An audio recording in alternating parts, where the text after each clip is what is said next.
लेकिन अभी इस स्टेज पे किसी को कोई दस्तावेज अभी नहीं देना है। दस्तावेज तभी देना होगा जब ईआरओ की तरफ से कोई नोटिस जाती है और उस पे उनसे कुछ मांगा। एक बार जब ड्राफ्ट का पब्लिकेशन हो जाएगा, उसके बाद से फिर जो प्रक्रिया माननीय आयोग ने तय करी है, उसके तहत नोटिसेज वगैरह जारी होंगी और आवश्यकता जब पड़ेगी तो कुछ जो दस्तावेज की सूची जारी की गई है, जिसमें अब आधार कार्ड को भी शामिल कर लिया गया है, तो उन दस्तावेजों को जो जो भी होगा, क्योंकि उसमें कई क्राइटेरिया है कि 2003 के पहले जो वोटर्स हैं, उनसे कोई भी इस तरह का दस्तावेज नहीं लिया जाएगा। 2003 के बाद के जो वोटर्स हैं, वो कब बने हैं, उनको एक डॉक्यूमेंट देना होगा।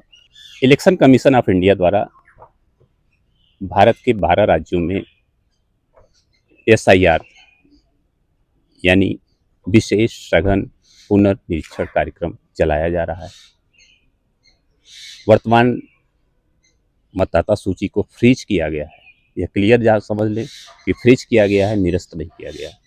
लेकिन SIR को लेकर बहुत सी भ्रांतियां फैलाई गई और सबसे बड़ी बात रही कि कुछ राजनीतिक दलों ने यहाँ तक कह दिया कि यह वोट काटने की प्रक्रिया है, जबकि ऐसा कुछ नहीं है। यह सतत रूप से चलने वाली एक बहुत ही पॉजिटिव क्रिया है, जो पहले भी होता रहा है। लेकिन SIR का नाम नहीं था, प्रक्रिया लगभग ऐसी थी, क्योंकि वोटर लिस्ट पहले बनती थी तो याद होगा कि आपको नाम होते थे, फोटो तक नहीं थी। डिजिटल स्वरूप आया, फोटो जुड़ी, आधार से जोड़ा गया और साफ सुथरी प्रक्रिया अपनाई गई।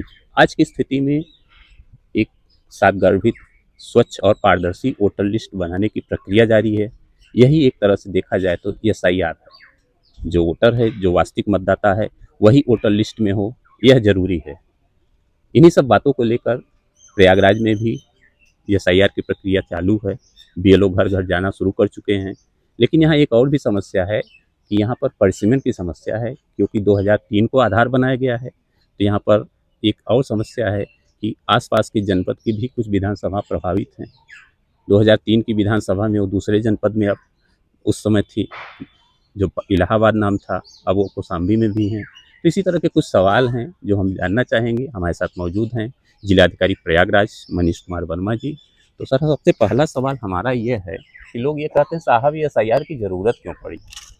देखिए, स्पेशल इंटेंसिव रिवीजन का जो कार्यक्रम चल रहा है और इसका मुख्य उद्देश्य यही है कि हमारी वोटर लिस्ट त्रुटि रहित हो, उसमें कोई गलती ना हो और कोई भी पात्र व्यक्ति वोटर लिस्ट में आने से ना बचे।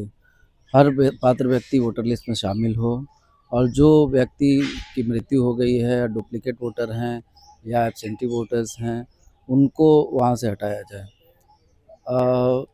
ये कार्य हम लोग हर साल, जैसा आपने अभी बताया कि मतदाता पुनरीक्षण अभियान हर साल चलता है और वोटर लिस्ट का रिवीजन ये एक सतत प्रक्रिया है, चलती रहती है। लेकिन इस बार जो विशेष अभियान चलाया जा रहा है, इसमें जो 2003 में हमारी वोटर लिस्ट थी, उसको भी एक आधार बनाया गया है और उसके बाद जितने लोग जुड़े हैं, उन सभी लोगों को हम लोग डोर टू डोर जा कर के और सघन इसमें पुनरीक्षण का कार्यक्रम करेंगे। 4 नवंबर से हमारे BLOs डोर टू डोर वो जाना शुरू कर दिए हैं। ये 1 महीने तक कार्यक्रम चलेगा, जिसमें डोर टू डोर जाके जितने भी हमारे वोटर आज की डेट में जो वोटर लिस्ट में एग्जिस्ट करते हैं, लगभग 47 लाख वोटर हैं आज की डेट में प्रयागराज में। 47 लाख लोगों को एनुमरेशन फॉर्म और उसका डिक्लेरेशन फॉर्म उनके घर तक अभी पहुंचाया जाना है। ये एक बड़ी एक्सरसाइज है, 47 लाख लोगों को चिन्हित करना, उनके घर तक जाना। हालांकि BLO वाइज अगर हम देखें तो हर BLO को 1200 से 1500 के आसपास ही वोटर्स को टच करना है। एक बार ये जब एनुमरेशन फॉर्म घर घर पहुंच जाएगा, उसके बाद से उसको जमा कराना BLO का काम है और जमा करा के फिर हम लोग एक ड्राफ्ट पब्लिकेशन करेंगे। इस दौरान जो 1 महीने का अभियान चलना है, इस दौरान कोई भी पहचान पत्र या कोई भी किसी तरह का डॉक्यूमेंट नहीं लिया जाएगा किसी से। केवल एक ये कि आप वोटर लिस्ट में हैं तो आपको एक एनुमरेशन फॉर्म दिया जा रहा है, उस फॉर्म को भर के और जो सूचना है उसमें अंकित करनी है, वो करके हमें वापस कर देंगे। और उन सभी लोगों का ड्राफ्ट पब्लिकेशन करा जाएगा। एक बार जब ड्राफ्ट का पब्लिकेशन हो जाएगा, उसके बाद से फिर जो प्रक्रिया माननीय आयोग ने तय करी है, उसके तहत नोटिसेस वगैरह जारी होंगी और आवश्यकता जब पड़ेगी तो कुछ जो दस्तावेज की सूची जारी की गई है, जिसमें अब आधार कार्ड को भी शामिल कर जी लिया गया है, तो उन दस्तावेज़ों को जो जो भी होगा, क्योंकि उसमें कई क्राइटेरिया है कि 2003 के पहले जो वोटर्स हैं, उनसे कोई भी इस तरह का दस्तावेज़ नहीं लिया जाएगा। 2003 के बाद के जो वोटर्स हैं, वो कब बने हैं, उनको एक डॉक्यूमेंट देना होगा। तो ये सारी प्रक्रियाएँ हम लोगों ने, क्योंकि कई तरह की भ्रांतियाँ लोगों के मन में थी, तो कई राउंड हम लोगों ने पॉलिटिकल पार्टीज़ के साथ बैठक करके उनको एकदम क्लियर कर दिया है। उनसे रिक्वेस्ट भी करी है सारे राजनीतिक दलों से कि हर बूथ पे अपना एक बूथ लेवल एजेंट ज़रूर तैनात कर दें, ताकि बीएलओज़ के साथ उनका समन्वय हो सके और सही सूचना बीएलओ को भी मिल सके और कहीं भी कोई कन्फ्यूज़न की और कोई भी कोऑर्डिनेशन की प्रॉब्लम ना आए। तो और सारे लगभग राजनीतिक दलों ने काम शुरू भी कर दिया है। बहुत सारी जी क्वेरीज उनकी आती हैं, तो हम लोग उससे बातचीत करके रिजॉल्व करा रहे हैं। तो ये एक प्रक्रिया है अपनी वोटर लिस्ट को त्रुटि रहित करने का और ये सुनिश्चित करने का कि कोई भी पात्र मतदाता सूची से बाहर ना रहे। सर, एक सवाल और भी लोग कहते हैं कि जो आगरा के अगरना फार्म है, उस पर फोटो लगी हुई होगी, तो नाम होगा, परिवार के अन्य सदस्यों के जो जरूरी दस्तावेज दिए जाएंगे, वो दस्तावेज लोगों के पास नहीं है। क्या ऐसी बात है क्या कुछ? नहीं, नहीं, ऐसा भई हर व्यक्ति का एक अलग एनुमरेशन फॉर्म है, जी हर व्यक्ति का है। जी जी और उसमें आपने सही कहा कि वो हर व्यक्ति की फ़ोटो और बाकी सारी चीज़ें हैं और उसी व्यक्ति को वो रिसीव कराना है उस परिवार में अगर वो मान लीजिए किसी कार्य से वो व्यक्ति नहीं है, तो उसके परिवार के कोई सदस्य हैं, उनको रिसीव कराया जा सकता है। तो अभी इस स्टेज में किसी दस्तावेज़ की आवश्यकता नहीं है। जी अभी तो इस एनुमरेशन फॉर्म को हम घर-घर पहुँचा रहे हैं। लोगों को उस एनुमरेशन फॉर्म को भर के और वापस बीएलओ को देना है और बीएलओ उसको फिर अपनी रिपोर्ट लगा के वो संबंधित ईआरओज़ को सबमिट कर देंगे। एक बार जब वो सारे फॉर्म भर के आ जाएँगे, तो उन सबका हम लोग ड्राफ्ट रोल प्रकाशित करेंगे। ड्राफ्ट रोल के प्रकाशन के बाद से कुछ क्लेम्स और ऑब्जेक्शंस आएँगे, उसके आधार पर नोटिस जारी करके आगे कार्रवाई नियमानुसार की जाएगी। लेकिन अभी इस स्टेज पे किसी को कोई दस्तावेज़ अभी नहीं देना है। जी। दस्तावेज़ तभी देना होगा जब ईआरओ की तरफ से कोई नोटिस जाती है और उस पे उनसे कुछ माँगा जाता है। अगर बीएलओ ये संतुष्ट हैं और सारे आधार उनके वेरीफाई होते हैं, 2003 से उनके पारिवारिक संबंध निकलते हैं, तो ये तो क्लियर हो जाता है कि ये लिस्ट ओके हो जाएगी, उनसे कोई दस्तावेज नहीं। लेकिन नए लोग जो आएंगे या जो शिफ्टेड हैं, जो नहीं रहना चाहते, जो अपना नाम कटवाना चाहते हैं, उनके लिए अलग से हाँ, नहीं, गढ़ फार्म। ये सारी प्रक्रिया देखिए, जब हम घर-घर जाएँगे, जी तो 47 लाख वोटर्स जो यहाँ पे हैं, ज़ाहिर-सी बात है कि इनमें से हो सकता है कुछ लोग मृतक हो गए होंगे, जी कुछ लोगों की डबल डुप्लीकेट एंट्री जी होगी, कुछ लोग एब्सेंटी वोटर्स होंगे जो हो सकता है उस पते पे ना मिलें। हम्म कई बार ये भी आता है कि पूरा परिवार यहाँ से कहीं शिफ्ट कर गया है, हम्म कुछ लोग विदेशों में चले गए हैं या कहीं और वोटर बन गए हैं।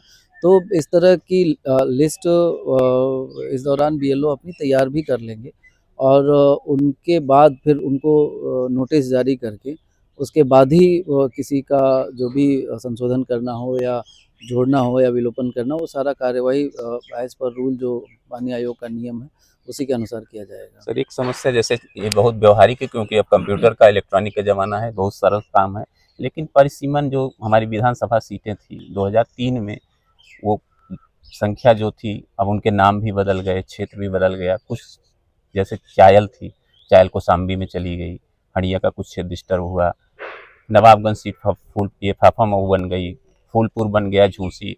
तो इस पर भी कुछ समन्वय किया गया है। नहीं, ये सारा तो हम लोग के पास डेटा ऑलरेडी है ना, हम्म, भई हमारा तो जो भी परिसीमन हुआ, वो वोटर्स तो उसमें थे। जी अभी हमारे जितने भी वोटर्स हैं, हम्म, वो 47 लाख जो वोटर हैं, वो हर विधानसभा के हैं और उन विधानसभाओं में जो पहले किसी और भी विधानसभा में रही होगी, वो विधानसभा में रहे होंगे। जी तो इसकी मैपिंग हम लोगों ने कराई है, हम्म, 2003 की वोटर लिस्ट से और करंट वोटर लिस्ट से, ये हम लोगों ने मैपिंग कराई है कि कितने मतदाता उस समय थे और हमारे वर्तमान मतदाता सूची में कितने लोग एग्जिस्ट करते हैं। तो इससे सारी चीज़ें क्लियर हो गई, कहीं कोई कन्फ्यूज़न नहीं है। हमारे पास सारा आंकड़ा है कि हमारा जो वोटर आज की डेट में सपोज़ अगर वो फाफा-मऊ में वो वोटर है, तो हम्म, 2003 में वो कहाँ पे था। हाँ तो ये हमने हर मतदाता की मैपिंग कर ली है और ये सारी बीएलओ वाइज ही कराया है, तो इसमें कहीं कोई दिक्कत नहीं है। कोई भी एलिजिबल वोटर वो नहीं छूटेगा और कोई पात्र मतदाता सूची से बाहर नहीं रहेगा। इसीलिए आज की डेट में जो वोटर लिस्ट है, उन सभी लोगों को हम लोग एनुमरेशन फॉर्म भेज रहे हैं और सबसे एनुमरेशन फॉर्म भरवा के जब हम मंगवा लेंगे तो उसमें वो सारा वो क्लियर अपने आप वैसे भी हो जाएगा कि कौन किस विधानसभा का है, किस भाग संख्या का है और 2003 में वो किस विधानसभा में था। तो वो सारा हमारे पास भी डेटा है और जो वोटर्स है उसके पास भी होगा, तो वो मिला के हम लोग फॉर्म भरवा के और उसको सबमिट करा देंगे। बीएलओ के पास काफ़ी बड़ा टास्क है, 3-3 बार एक घर में जाना और काफ़ी बड़ा क्षेत्र होता है, 1200 से 1500 वोटर हैं, एक मतदान केंद्र, 2 मतदान केंद्र उनके अंदर में हैं। तो आम जो मतदाता हैं उनसे भी आप कुछ संदेश देना चाहेंगे एनवीटी के माध्यम से? नहीं, ये देखिए लगातार मीडिया के माध्यम से और राजनीतिक दलों के माध्यम से और अन्य जो भी माध्यम उपलब्ध हैं, सोशल मीडिया हो या बाकी जगहों से, जो गाइडलाइन है उसका हम लोग प्रचार प्रसार कर रहे हैं ताकि लोग भी जागरूक रहें, उनके मन में कोई भ्रांति ना आए और इस प्रक्रिया को जितना सरल हम लोग सरल शब्दों में समझा सकें। अपने बीएलओज़ की भी प्रॉपर हम लोगों ने कई राउंड की ट्रेनिंग करी है ताकि बीएलओज़ के दिमाग में भी कोई कन्फ्यूजन ना रहे और सोशल मीडिया और प्रिंट मीडिया, इलेक्ट्रॉनिक मीडिया के माध्यम से भी सारा प्रचार प्रसार हम लोग कर रहे हैं। और अभी जो सबसे इम्पोर्टेंट टास्क है अगले 1 महीने के लिए 4 दिसंबर तक, वो यही है कि हर व्यक्ति एनुमरेशन फॉर्म अपना रिसीव कर ले और उसको भर के बीएलओज़ को वापस कर दे।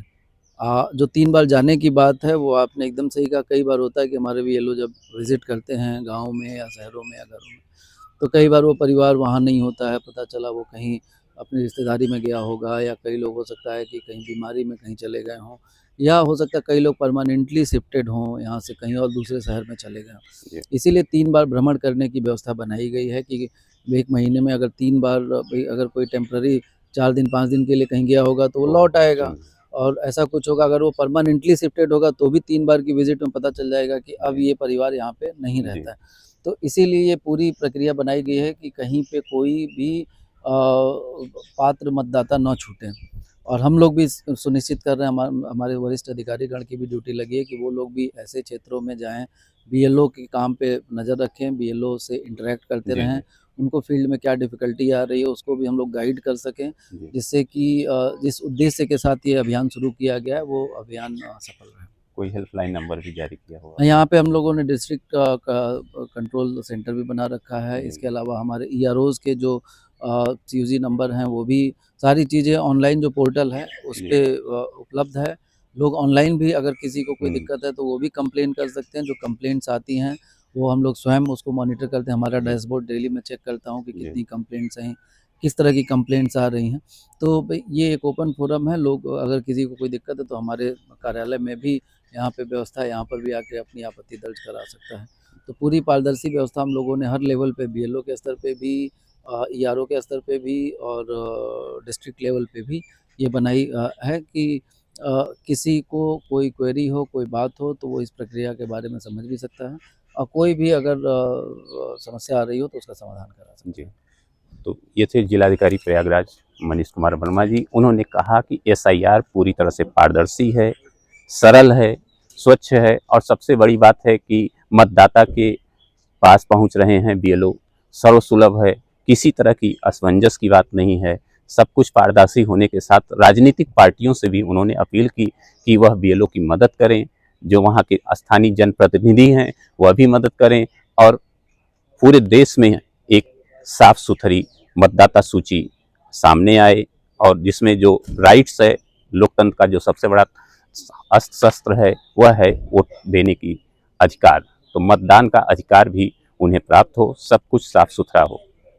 जो भी भ्रांतियां हैं उसको दरकिनार करते हुए अगर किसी तरह की दिक्कत है तो उसके लिए कंट्रोल रूम नंबर, जिला मजिस्ट्रेट और नोडल जो हैं उनसे संपर्क किया जा सकता है। Shivpujan Singh, NVT online, Prayagraj, Uttar Pradesh.